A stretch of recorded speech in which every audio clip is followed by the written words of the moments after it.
ঘটনা তো ঘটে গেছে। ভাবিকে দেখছি কলেজে যাইতেছে।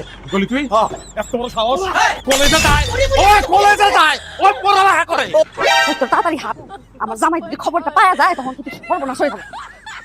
ওই যে দেখ তোর জামাই এসে বসে খবর পেয়ে গেছে অলরেডি জামালা বেটা কামচা কই যাস তুই তোমার তো দাও কেন কোপ দিবা তোর কিছু করব না আজকে কোপা মাগো এই তোকে কইছিলাম না হ্যাঁ আমার বউর লগে তোরা চলবি না তোরা আবার ওরে নষ্ট করতাছস আবারও কলেজে লয়ে দিতাছস তোরা তোকে কোপা মুজকা ও কোপালে কোপাও তোমার মারা ফেলাও তারপর তোমার পুলিশে নিয়ে দেবো তুমি খাটবা যাইলা আমি পড়াশোনা করব তখন দিন তো বলো আমি না আমি এইটা দিয়া আমার নিজের গলায় পোজ দেব পোজ দিয়ে মরে যাবে আগে তুমি আমার মৃত্যু লিখা আমার বউ দায়ী তখন তুই খাবি জেল আমি খারাপ এই যে পুলিশ ও পুলিশ ভাই পুলিশ ভাই বাঁচান আমাকে আরে কি করতাছ তুমি পুলিশ ডাক্তার এইখানে খুঁজে ফেলি কিছু কি ফেলছিস? ভাই আমি হচ্ছে কলেজে যাইতাছি এই লোক আছে ইফতিজার প্রত্যেকদিন ইফতিজি করে আজকে ইফতিজি করতেছে স্যার সে আবার বউ আমি তার স্বামী স্যার আস্তাগফিরুল্লাহ নাউজুবিল্লাহ এই লোকের আমি জীবনে কোনো চোখেও দেখি নাই তার এর কথা বিশ্বাস করেন না আমি তার স্বামী আপনি আমার বাচ্চা লন আমার বাপ মা সাক্ষী দিব লন সব লাগালে তো তুই তালা দিমাইছো। ভিকটিম নিজে সরেজমিনে আমার সামনে সাক্ষী দিতেছে। তোর কত বড় সাহস তুই কলেজ পড়লো একটা মেয়েকে তুই ইফতিজিং করো। এই রাজীব তাকে রেস্ট করো।